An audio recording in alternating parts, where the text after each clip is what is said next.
I'm Ascend Hyperion, and this is Let's Argue.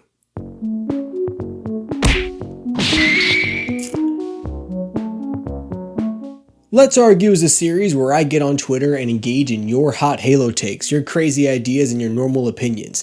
I agree or disagree and explain why. Except today, I'm not doing any of that. That's because today I just want to speak a little more informally about the state of Halo Infinite. Typically in a standard Ascend Hyperion video essay, it's the type of thing I weed out. I don't like to interject my subjective ideas about Halo or my personal ideas and theories. I like to keep it on topic. I like to keep it as objective as possible. But all that being said, there's so much to discuss with the state of Halo Infinite. I think Let's Argue is a good place for me to do a little more candid speaking between me, you, and a beer about where we are as a community. Speaking of the beer, we're back to beer this week. This is a new beer. This is a Asahi. Assuming it's pronounced Asahi. I've not had this before, and that's a half lie, because I had not had it before the other day. I bought them for this episode, and I was like, I'm going to try it for the first time on camera. And I was, I broke down and I tried one ahead of time, and it was so good.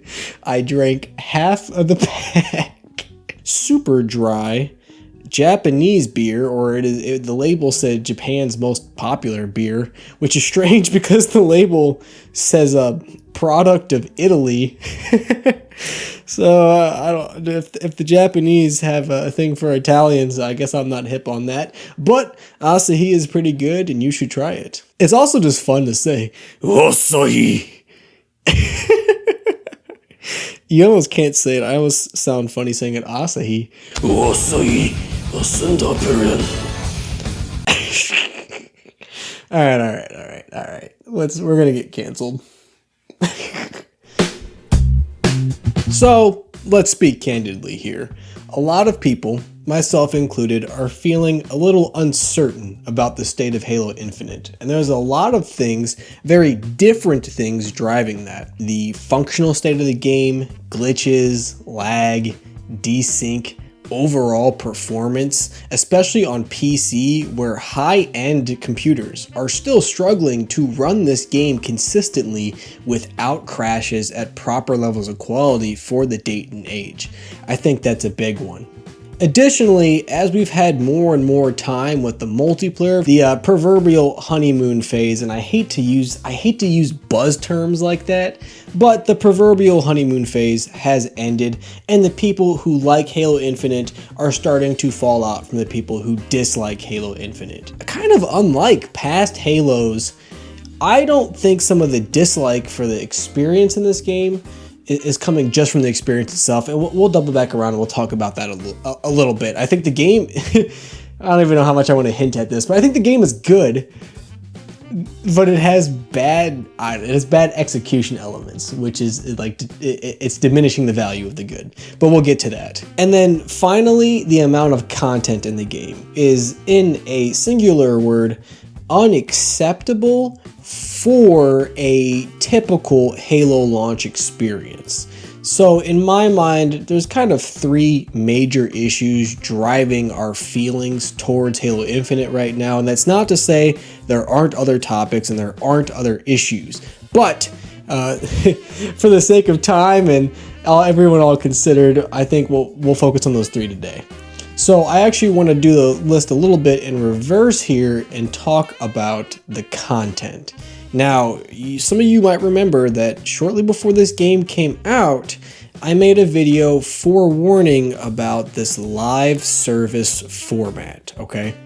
And what live service as a concept kind of means in the basic sense, because we throw this term around all the time, is that the game is not stagnant in a content standpoint. Not just the content will grow over time, the game experience and the delivery mode for that content will change over time as well. So the game itself, in a live sense, is evolving. And a Halo title has never, ever pursued live service in the truest sense. Now, Halo 5, many of you might recall, had like a content plan, a free content plan, which For what it was worth, I think was executed very well, and I had noted many months ago, maybe even a year ago at this point, that Halo 5's success with its sort of pseudo live service or with its content plan was going to be relevant in Halo Infinite. I could tell that 343 was blueprinting using that in the future. Now, that being said, several months into this game, Halo Infinite is not even competing with Halo 5 in terms of a content plan, let alone any other modern title.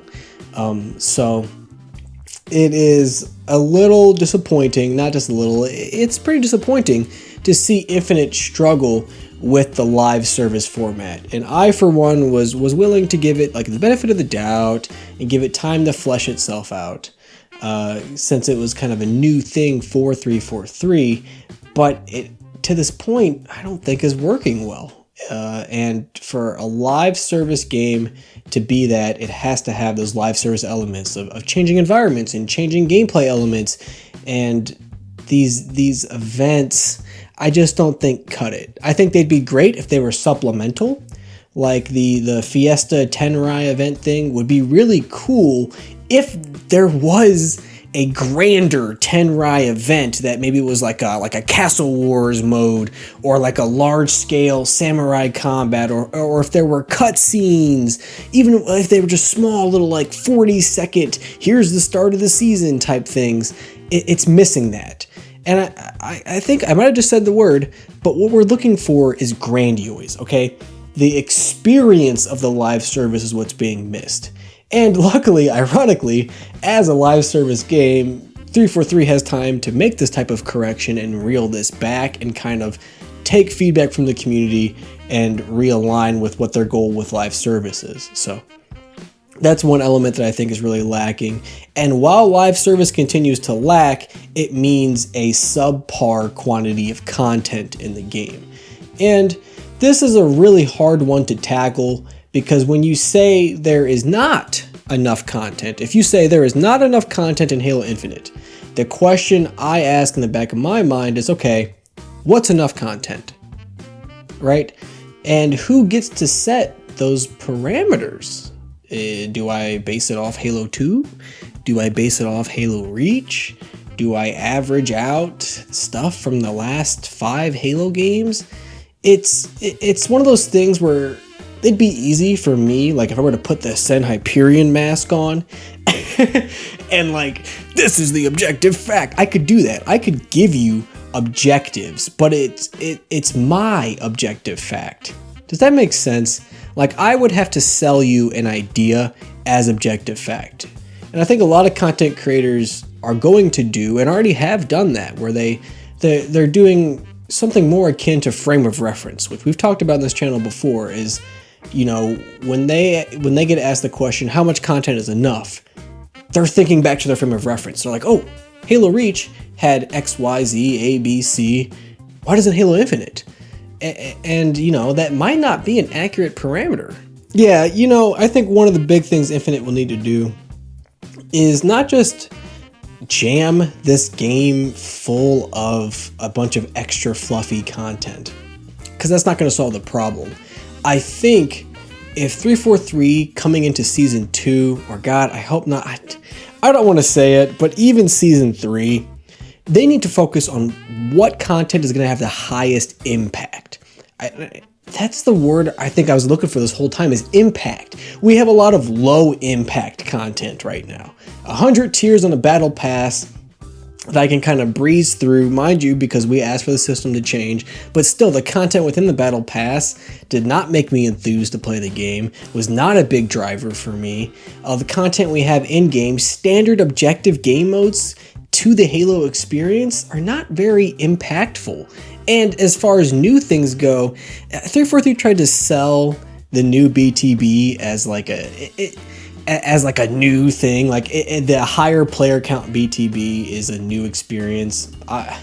I'm not buying that. I'm just not sold on it. It's not a comparable experience to Invasion or to Warzone or to Firefight. It's just BTB. You can add as many players you want to it, but as it is in Halo Infinite, it's low impact. It does not necessarily carry a lot of weight. So going into seasons 2 and 3, I think 343 should focus on the content that is going to diversify the gameplay experience the most. That's going to have the most effect on how players feed themselves into matchmaking and what they get on to play every day, every other day, every couple days. So that's going to be important. I think that's a big thing too. When we talk about content, folks, let's not just talk about quantity, let's talk about quality. So there's that. The other big thing that's kind of wrong with this game is its performance from a functional standpoint.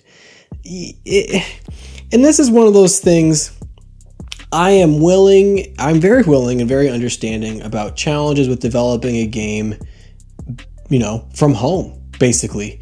As 343 was one of the studios that when COVID kicked off, just disconnected from their center office and developed an entire AAA game all from home. And what that derives from me is sympathy. And I want to impart that a little bit on you guys, because here's the difference too. I can already hear Halo Reddit chewing this up. Having sympathy is not the same as making excuses. Having empathy is not the same as like dismissing flaw. All right. I think to really palpably understand the challenge of making this game from home, you have to be someone who works in a project-driven industry. And I'm not even talking about gaming. If you are someone who works in an environment where your company succeeds based on the success of their projects, and you are on a project team, you have a function as a project team member, maybe a manager, you are whoever for whatever division of the fucking pyramid scheme, right? It is extremely difficult to do that all from home. There are some industries that succeed better than others, and I'm not going to like dox or expose myself, but I will say what I do in my day-to-day life, my actual career, my company did not go all home for COVID because they couldn't have. It would have been impossible. The company would have failed. We would have sunk. We would have went under. We would have gotten nothing done. We needed physical collaboration to achieve our goals on our projects and on our project teams. And I think game development very well might be a similar thing. And I am basing that on my limited time at 343 during my experiences in the Forge Council, getting to see what game dev is up close. I cannot imagine trying to put Halo Infinite together over Zoom calls, or using Trello boards or Discord. So I sympathize with how much 343 probably lost in the development of this game due to COVID. That being said, a blown out wheel is not an excuse to not get a new one. This game needs to work right. It needs to function consistently. It needs to be powerful and modern as a flagship AAA title. I am extremely happy for the Xbox Series X owners, of which this game works perfectly on.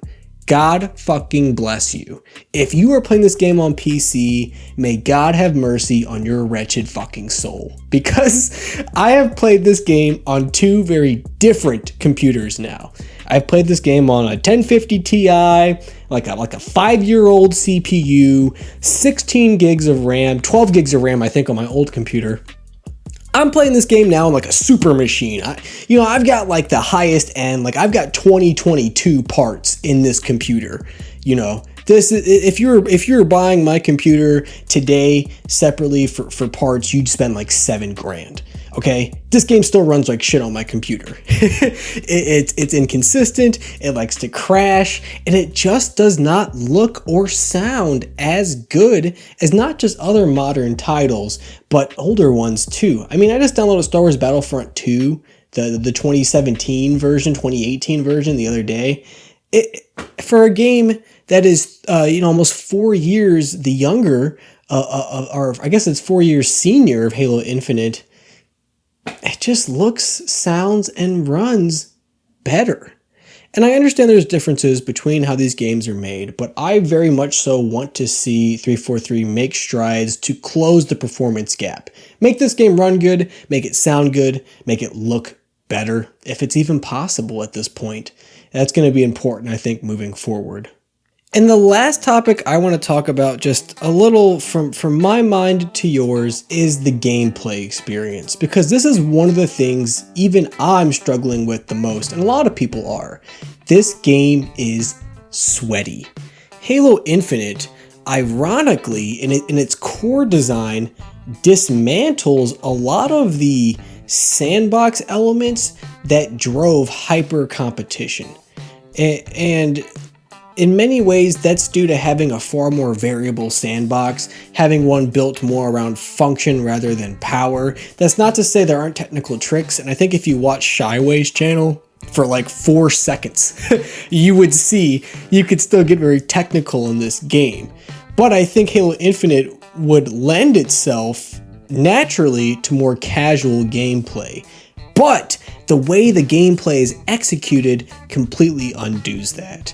And for me, it works kind of in 2 ways. One, I think Halo Infinite has extremely, what's the word I want to use? Sterile map design. Sterile and claustrophobic. And what I mean by that is, one, sterile. The map designs are not very standout. They are defined and comprised of a lot of the industry competitive standards that suck the soul out of a map. And I probably explained this topic a lot better in the video linked here. I always mess this up. Or here. It should be on the screen in one of your corners. I talk about how the best Halo maps are the most boring ones, okay? And Halo Infinite, unfortunately, in most of its maps, continues to go down that route of just having everything be as competitive oriented and as uninspired as possible. Now, ironically, there are some maps that completely flip that script and backpedal towards more traditional Halo map design, like Launch Site and Behemoth. These are layouts with very pickable flaws, and like, oh yeah, oh shit, I'm the attacking side on Launch Site, or like, oh, I'm anybody playing Behemoth. But that's that type of map design that breaks up the monotony of a lot of that very competitive and unenthused map design. And then you take that and you couple it with how in Halo Infinite, you can't go more than 2.5 seconds without either running into a guy or having a guy like already shooting at you. And this is I wish I could study this more. I would if theater in this game worked right. See my point about performance and consistency. But the way Halo Infinite's sightlines are set up, and the spawns and the general map sizes and layouts, you are perpetually in combat in this game, and it's suffocating. That's the word that I always think of when I'm playing Halo Infinite, is like, I feel suffocated. I can't breathe. I'm always fighting.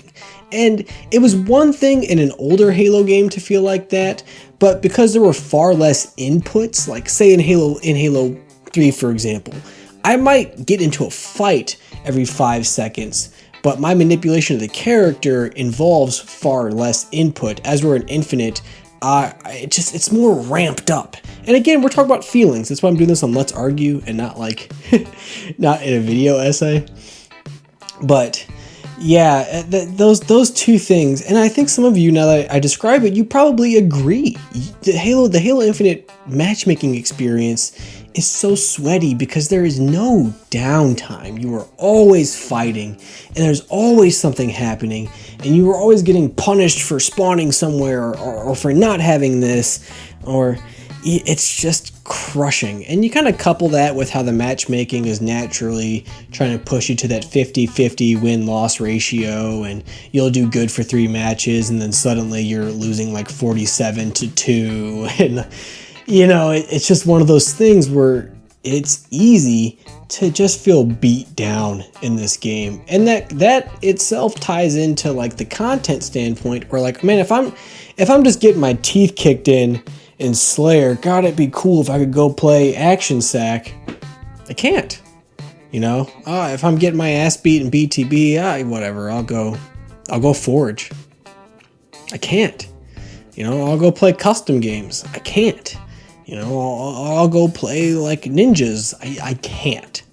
So there's no way to get away from the constant beatdown that is the Halo Infinite matchmaking experience.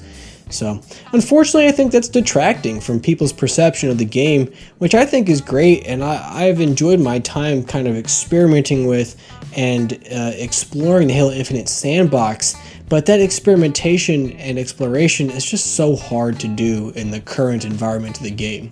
So in the future, I'd love to see 343 in future maps and in future playlists really think about how often you are laying pressure on the player. Because I think in this game it definitely is higher than previous titles. And some people would call that being fast. I don't know if it's fast, but it's tough. So that's the way to put it. So I hope you've been drinking too, because is it too late? You know, is this Halo Infinite? Is this where the boat stops? I don't think so. But that doesn't mean it's all, you know, daisies and roses. I talked about like 3 key issues today and expanded those a little bit. To remedy even one of these, one of the things I talk about in this video would take weeks, months, depending on how far you want to chase it, years, okay? What Halo Infinite has, it has a problem with the volume of problems. There is a lot this game needs to address, and there is a saturation of how many issues can even be addressed at any given point in time. We're not too far off from Season 2, and I will confidently say, put me on record, when Season 2 comes out, some of the stuff I talk about in this video is still going to be an issue. Because even with how long it's taken to get to Season 2, that would not have been enough time to correct that stuff. And again, I think that's something that's really hard to perceive if you are not somebody who doesn't work in a project-driven environment. And I think that's part of like, I get an internal sense of despair for 343 when I think of it, because if my projects and products had to overcome this much in such a short time, I'd be, you know, you'd have to come out and say that we can't. It's impossible. It's not going to happen. So we asked the question like, is it too late? No, it's not too late. Technically, Halo Infinite, by 343's measure, has 10 years, but at what point is it too long? I think that's the question we have to start asking. A lot of players and a lot of content creators, they are perceiving Season 2 as the savior state, that sometime in May, suddenly Halo Infinite will be perfect.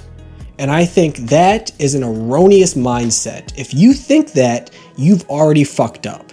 But the people who think that are going to blame 343 for not meeting that expectation. Expectation they set in their own head, right? They're gonna pin that on 343. So something I said on Twitter not too long ago is people complained how we haven't had a timeline for this game yet or a roadmap. I had asserted we don't have that stuff yet because if there was one, 343 has erased it. This game needs, in a simple statement, a large swath of comprehensive changes and corrections in order to put it on a path to success, let alone create total success, okay? So if anything they had planned for this game, I'd imagine is flipped upside down and things are different at 343. It might take the better part of a year or 2 for Halo Infinite to be the game that 343 probably originally wanted it to be and that we as the players want it to be. And I think in that time, there's going to be a lot of turmoil, and we're going to lose a lot of players and potentially a lot of fans and content creators and what have you. And I know that sounds a little ominous, but, you know, in true Sun Hyperion fashion, what I'm encouraging you to do is to be mindful, okay? And one thing I feel like gamers make themselves unable to do is they want to view the world of gaming as black and white. It is or it isn't. It's good or it's bad. You can or you can't. You're a fan or you're not. You know what I'm saying? You can understand that this game has problems, and you can, in that same stroke, understand that it's not easy to accomplish those problems. And you can wrap it all together. At the end of the day, you can still say, I don't like that. That's fine. It's how you say that I don't like it part. When season 2 comes around, season 3, season 4, who the fuck knows, right? This game ain't gonna get fixed overnight. So be clear with 343 about what is most important to you. Be respectful with the staff at 343, because that goes a long way to making sure what you wanted, what you were just trying to translate, is more audible, is more felt by the staff at 343. And I would say be smart about what you're asking for. Limited time, limited resources. If you're requesting something for this game as an absolute must-have, ask yourself, is it an absolute must-have? Make yourself a team member at 343. Does that make sense? Does that help? Anyway, I'm sure a lot of you probably have a lot to say about that, and I'd imagine a decent part of you don't agree. And that's fine. That's why the show's titled Let's Argue. So, here's the typical thing. Leave your comments in the comments below. What do you think? Do you agree? Do you disagree? Explain why. Like always, if you like the video, like it. Subscribe if you have not, even though with the State Halo Infinite's on, no one's subscribing to anything these days, so. I guess if you do subscribe during, like if you come in during the dark times, like I'll know who you are. Like I'll recognize your names, like, oh, that guy, he subscribed. He subscribed in the dark times. Yeah, so anyways, thanks for watching, and until next time, I'll catch y'all later. Osai.